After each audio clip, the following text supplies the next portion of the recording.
that Canadian tuxedo over there? I'm actually thinking of wearing a Canadian tuxedo to the game this weekend. Should I do it? No, you should not. No, now I'm definitely going not unless to. you want to hear me say something. Shai Gilgeous-Alexander. Ooh, high off the glass going to work. No, it was impressive. It was so impressive watching him work. And I had a bunch of friends that were Pelican friends, Jasmine Hadley. They were watching the game, and they were like, who are these guys? I'm like, look, the OKC Thunder, they got a lot of talented players, and they got a superstar in Shai. And this is the first time that a lot of people are getting to see them up close. They have a squad. Josh Giddey, impressive. The Pelicans, though, they didn't go away. Brandon Ingram down the stretch turns it over. Shai gets out in transition here. Ooh, it just, they played with an injury. They played with a togetherness. That's also the reason why they were able to do the things that they were able to do all season long, not just tonight. And look, Tough I know we bucket. talked. Can we give some love to B.I.? Tough His bucket. ankle touched the ground, and this man kept playing. They don't build him like that anymore, ladies and gentlemen. Shai Gilgeous-Alexander and the Thunder, just a little too much here for the Pelicans to overcome. But Brandon Ingram, clutch bucket over Lou Dort, too, who is an elite defender in this league. Was looking for a foul. Didn't get it.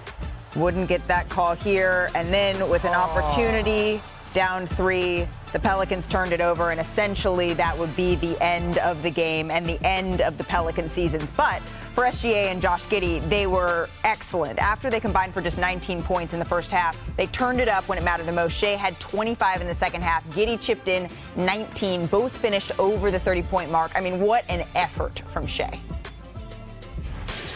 There's Gilgeous-Alexander. McCollum staying with him. Spins, gets inside, left-handed off the glass. Oh, what a sweet move. The way he come out in that second half, it led us to a big win. That's why he's one of the best players in the league. Teams are going to throw all sorts of coverages at him, but nothing rattles him. Visceral competitor, and he's got the poise to basically get the other guys going. Well, they're going to trap Gilgeous-Alexander, and there's going to be 4-on-3 opportunities. I wanted to kind of set the table and make sure my teammates were ready to go, confident and attacking. Once I did that, defense would have to worry about them as well, and my offensive game would open up. Gets inside, the floater is gone. Oh, what a shot from Gilgeous-Alexander. All right, bringing back Vince Carter, Richard Jefferson, Brian Windhorst, Kendrick Perkins, the whole squad. But Perk, I know you were locked into that game, and you jumped on Twitter, and you were showering some praise onto the Thunder. You said SGA is something special, and that's exactly why he got my vote for All-NBA First Team. That was an impressive win on the road for the young, talented Thunder team. Carry the hell on. So you were on the OKC team, that the only one, right, Perk, that made it to the finals. Do you see any similarities here in that foundation? Absolutely, I do. And look, when you talk about SGA, if anybody don't have them on his first team, shame on them, right? Start the season, we looked at Luka and the Mavs and Dame and Portland, and we thought they were going to be in the postseason and the play-in. We did not think the Thunder was going to be where they at right now, but they are. On the back of Shai, right?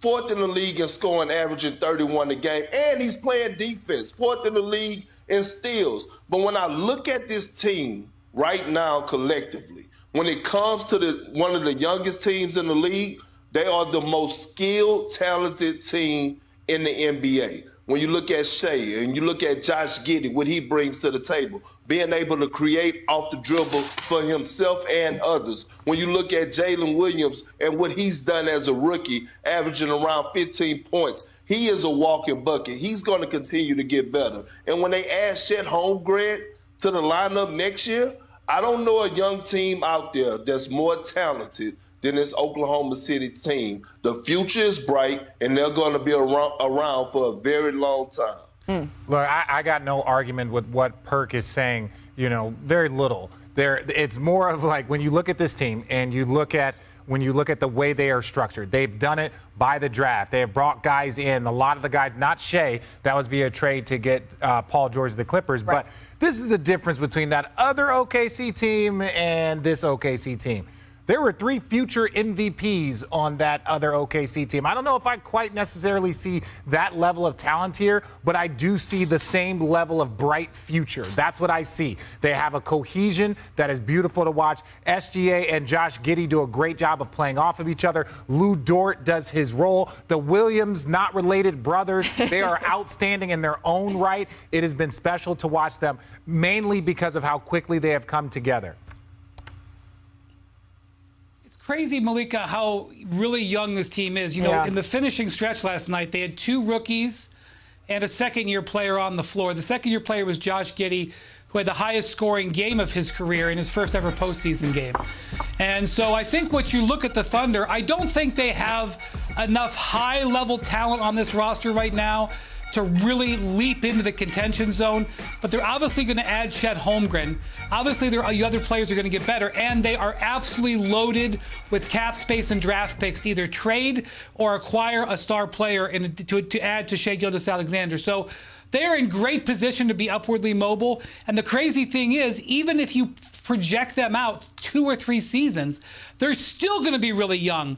And so that's what they've bought. They've really bought themselves optionality on how to develop this team. And even if they had lost last night, even if it had gone a different way, it would have already been a smashing success season. You may remember the night that they came into the Lakers, into crypto, when LeBron broke the record, in that incredible environment that was charged and slapped the Lakers around in that game, regardless of the environment. They impressed me that night. They impressed me last night.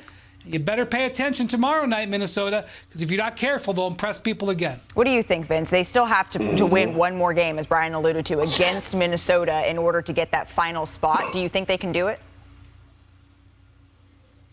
I do think they can do it, and I like what Shai Gilgeous said in his interview and what I saw as well. And it was his approach to the game. And as a star player, as a guy who had the ball in his hand, who had a lot of attention on him, the way he approached that game was amazing, because he got guys involved. And he said it in his interviews that I wanted to make sure my guys were confident and comfortable and engaged in the game, that I was able to do my thing and play my game. And that's exactly what he did. And you look at the stat sheet, and he didn't have, 2-3 assists, but he got off the ball when he was double teamed, which led to open jump shots on the other side, wide open jump shots at that. I mean, they were saying Lou Dort's the guy going to shoot. Well, he was making those shots because they were catch and shoot warm-up shots, and then he was able to take over, had the big third quarter, and obviously finished in the second half with 25 points. So that's what you want from your superstar, a guy who understands the game, can dictate the pace, play and get his guys involved, and then take over as the superstar he is in the second half. Well, the thing is, it's really rare to see a team that has the talent that they have on the court at this moment, performing like they are, and then also own the draft picks that they do. Because not only do they own their draft pick this year, but take a look at this. Over the next 5 drafts, they own everyone's picks.